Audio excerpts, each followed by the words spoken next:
Bonjour à toutes et bonjour à tous. Aujourd'hui, une vidéo pour vous présenter 3 modèles de mini-scie idéales pour les bushcraft.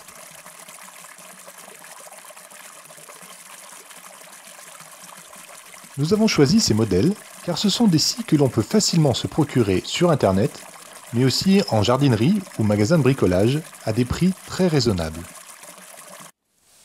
Je vais commencer par vous présenter ce petit modèle de scie pliante fabriqué par Opinel. Il s'agit du modèle numéro 12 qui fait référence à la longueur de sa lame. Comme sur les couteaux de la même marque, le verrouillage se fait à l'aide d'une virole.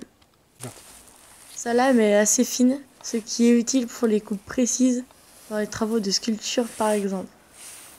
J'aime beaucoup son manche en bois, très joli et très agréable à tenir, qui peut parfois être un peu glissant lorsqu'on a les mains humides.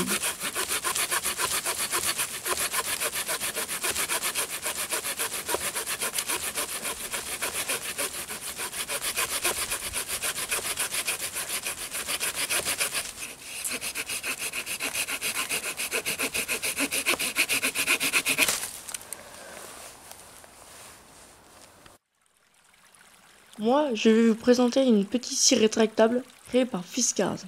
Il s'agit du modèle SW73. Le verrouillage de la lame se fait à l'aide d'un écrou.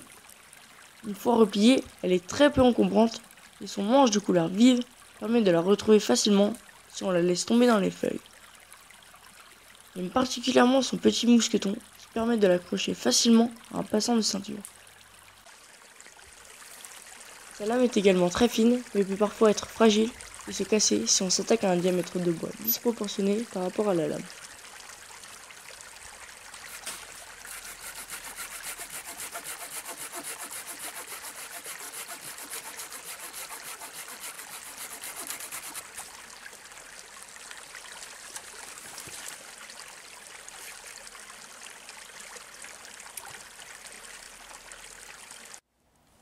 Enfin, je vais vous présenter une scie pliante fabriquée par Bako.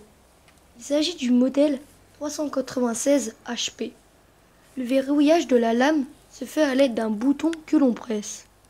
Son manche possède un excellent grip.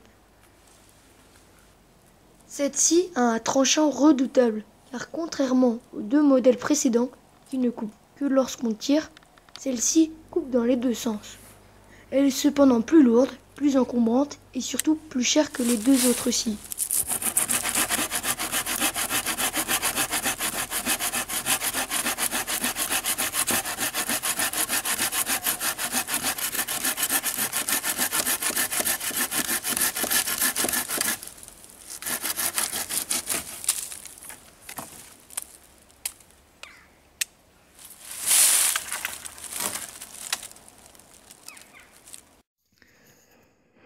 Et voilà, nous espérons que cette présentation vous aura permis de mieux connaître ces 3 petites scies pliantes, avec les atouts et les défauts de chacune, que cela vous permettra éventuellement de vous aider à faire un choix pour ceux qui hésiteraient à se procurer l'un ou l'autre modèle.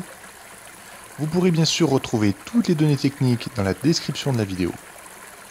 Si vous avez des questions, n'hésitez pas à les mettre en commentaire. Nous espérons que cette vidéo vous a plu, nous vous disons au revoir et à très bientôt.